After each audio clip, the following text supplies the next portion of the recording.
Welcome to The Rational Independent. This is Monday morning, and we are doing another Reddit rant. And today we are diving into HuffPosts. We have a recent CBS News interview between Leslie Stahl and Marjorie Taylor-Greene that went viral for a few moments and that is getting commented on. So let's dive into it and talk a little bit about it. We fact-checked Marjorie Taylor-Greene caught lying in a 60 Minutes interview. Again, I want you to pay attention to the framing and the way people are presented. The extremist lawmaker tried to rewrite history during a widely criticized interview with CBS journalist Leslie Stahl. Representative Marjorie Taylor-Greene, hey, title and a full name, that's better than the other article, went on a bizarre tangent after she was called out for lying about her past comments suggesting the Parkland, Florida school shooting was staged. So this is where things get murky really quickly when you're talking about conspiracy theories and when you're talking about Facebook chatter and when you're talking about anything you put in writing is on the internet forever. You're going to have to answer for it. If you have someone like Marjorie Taylor-Greene, someone who is rather famous for being an unorthodox speaker and thinker, relatively new in Congress, called a firebrand, someone who is willing to poke the bear of the establishment, someone who's willing to flout convention. There's a lot of things about Marjorie Taylor-Greene that as an outsider I look at and I say, good, we could use a little stirring up when it comes to the way politics is done, the status quo. And that's fine to a point. The challenge is someone who's willing to flout convention is all too often willing to embrace thoughts and ideas that are unfounded and unhelpful. I don't know if anyone remembers Pizzagate. Briefly put, Pizzagate was the idea that a theory or a conspiracy theory that there was a child sex trafficking ring that kept children enslaved in the basement of a particular pizza parlor in, I think, Washington, D.C. At one point, I'm pretty sure an armed gunman went into that restaurant demanding to be let into the basement so he could free the children. That's a problem. Because if I recall correctly, it doesn't even have a basement. Here's where we, as outsiders, regular citizens, who don't have special access to information, are forced to make a choice. A theory is either true or it's not true. So let's take a wild theory, like Pizzagate. Either it's true or it's not true. Likely, it's not true. Likely, it's made up nonsense, made to drive people a little crazy. Because again, if you embrace the crazy, it can be used to undermine your credibility. You can say 10 really smart, powerful, useful things and embrace one crazy thing. And if the one crazy thing is what gets focused on, it sounds like you're just a crazy person. It's reasonable that these kind of conspiracy theories are out there and floated out there and promoted and spread as kind of layout mines and tripwires and the like. A way to get people to kind of trip themselves up. I am more than willing to challenge the status quo, but I'm going to think critically about it. So if someone says there's a massive government conspiracy where a whole bunch of disparate government actors all acted in concert to do something illegal and dangerous, and since then, for years, everyone has been kept perfectly silent about it, I'm going to take a pass. Because never in the history of anywhere has a conspiracy of hundreds of people, especially government actors, government bureaucrats, etc., been able to keep perfect silence on a conspiracy of any kind. It doesn't happen. It violates human nature. However, could it be possible, for instance, let's go ahead and toss out a landmine of our own, that maybe every single action taken during the 2020 election wasn't totally on the up and up? Maybe there were some devious actors that put their thumb on the scale. Just a little bit. Whether it's possible or not, whether it's true or not, can we discuss it? That's really the crux of it when it comes to conspiracy theories. Are we allowed in public to discuss things that run contrary to the accepted narrative, the accepted truth of events? The accepted narrative is that 9/11 was terrorists coming in to harm America. The conspiracy theory is that it was an inside job by government actors. One of these things is true. One of these things is not true. Objective reality doesn't change no matter how we feel about it. Something is objectively true. Whether or not we will ever be able to find out exactly what is objectively true, it's doubtful. I mean, it's been a lot of years. Who knows what's going to be dug up or not going to be dug up. I mean, we still have people chirping about JFK's assassination.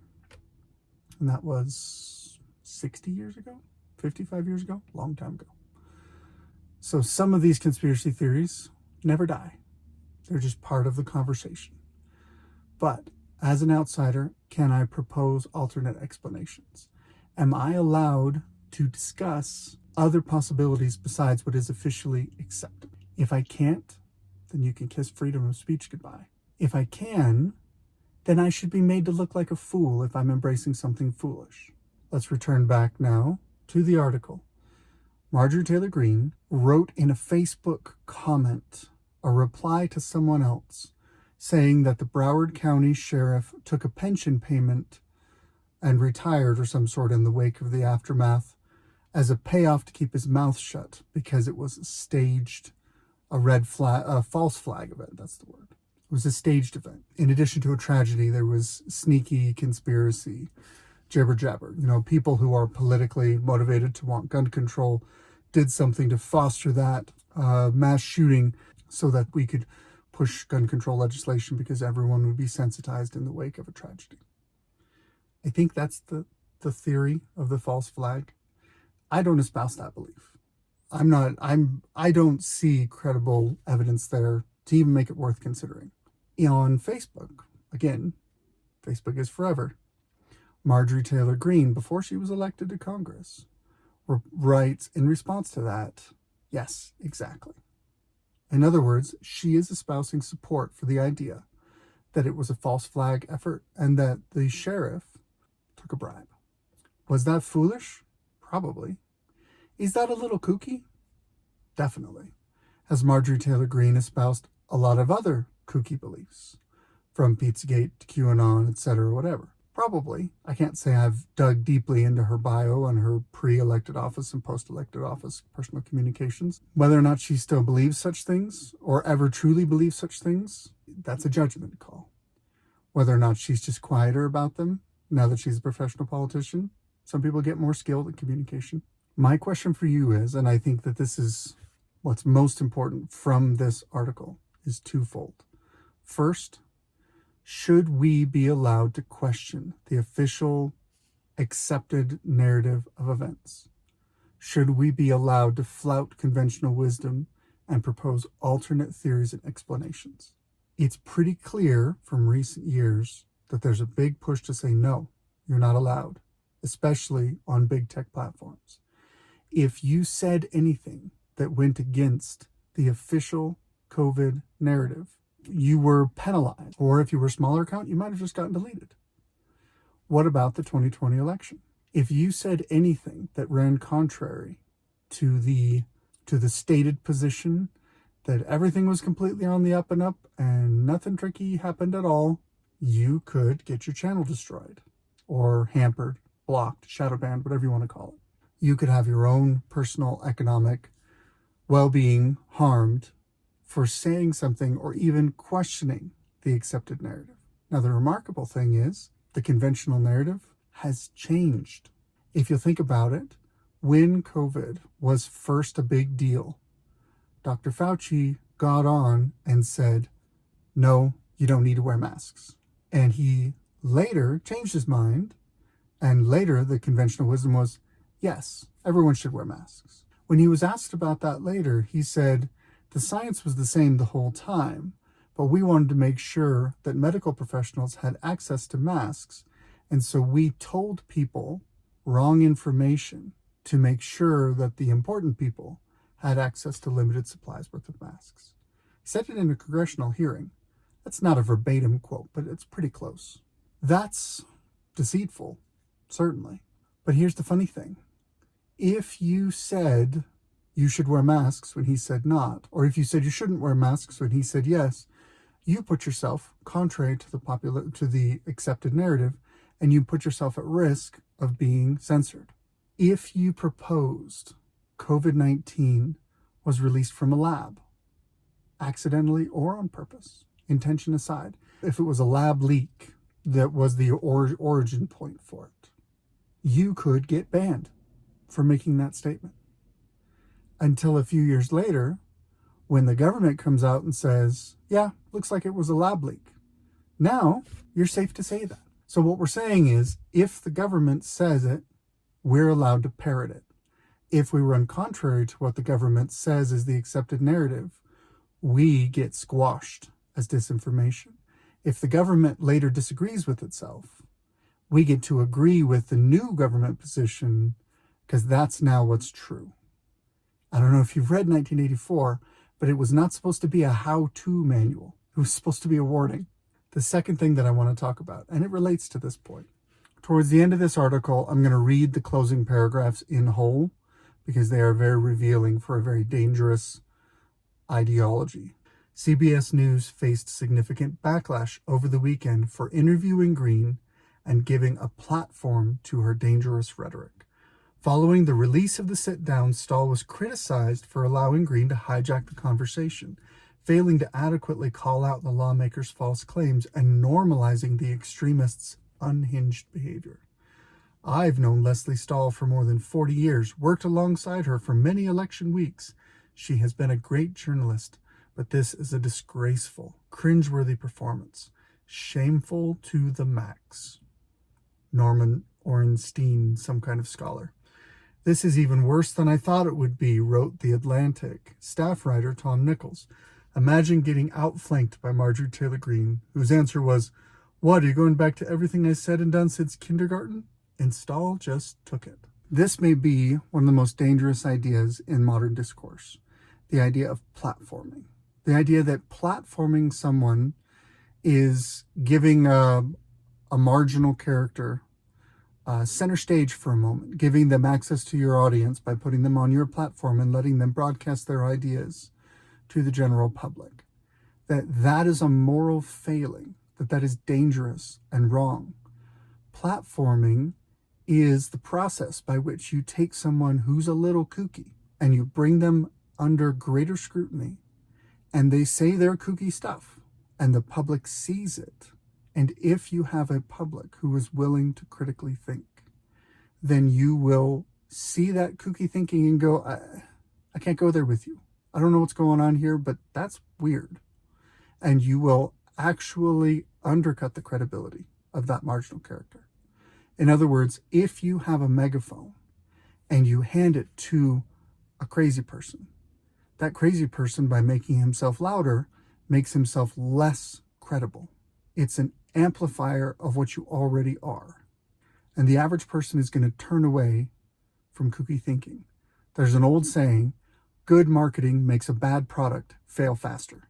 If you platform someone, you're giving them good marketing. If they have a bad product, a bad packaging of ideas, then it will make them fail faster than if they just kind of float around on the edges of the discourse, the public discourse. Platforming is a good thing. It can be seen even as a public service because you're taking someone who is out of the mainstream because they are out of touch with reality, and you are showing people just how loony they are, which undermines their credibility and reduces their audience. That's how it actually should work. This is my theory, my 2 cents. Why platforming is being presented as a bad thing is because the narrative is not in line with reality. So if you take someone who's not in line with the narrative, but is in line with reality, and you give them a megaphone, you are going to end up reducing the credibility of your own narrative because it won't be able to withstand the pressure coming from someone who is thinking clearly and speaking well and saying things that are not in line with the accepted narrative. And I'll give you a perfect case in point. Late night is a mess. Late Night with Stephen Colbert is a travesty. It is an example of what happens when you take someone who used to be funny and you give them the responsibility of being the mouthpiece for the narrative, and that removes the truth from what they're saying, and you can't be funny if it's not true. And so it's cringe-inducing. It's horrible. It's boring. And the ratings reflect that. Here's the interesting thing. Jon Stewart also plays a fast and loose role with the truth from time to time, but he used to run The Daily Show and was pretty famous and pretty popular at the time, is an excellent communicator, and he went into retirement. He's been quiet for several years. But at the tail end of the COVID pandemic, Stephen Colbert, he's been diligently parroting the talking points that it's not a lab leak, that it's natural origin, that we don't know where it came from, whatever. And Jon Stewart comes on his show and just dismantles, with humor, with levity, and with truth, dismantles how ridiculous it is to not even consider that the lab could have been the origin for the disease. And by platforming someone who was presenting an idea that was not in line with the narrative, you dismantle the narrative, because the narrative looks like a pale joke in comparison to the truth. I would say be very mindful of someone who shames mainstream media for platforming ideas from extremist, unhinged, these fringe characters. Now, granted, you're talking about an elected representative of Congress and calling them fringe and unhinged, whatever. If someone calls out platforming as a sign of moral failing from a mainstream media actor by bringing on someone from the edge, it means that that person who's calling them out for platforming knows that the narrative that is being pushed is meant to subvert reality. It's meant to replace reality. It's meant to provide a narrative that is a pale copy to objective reality.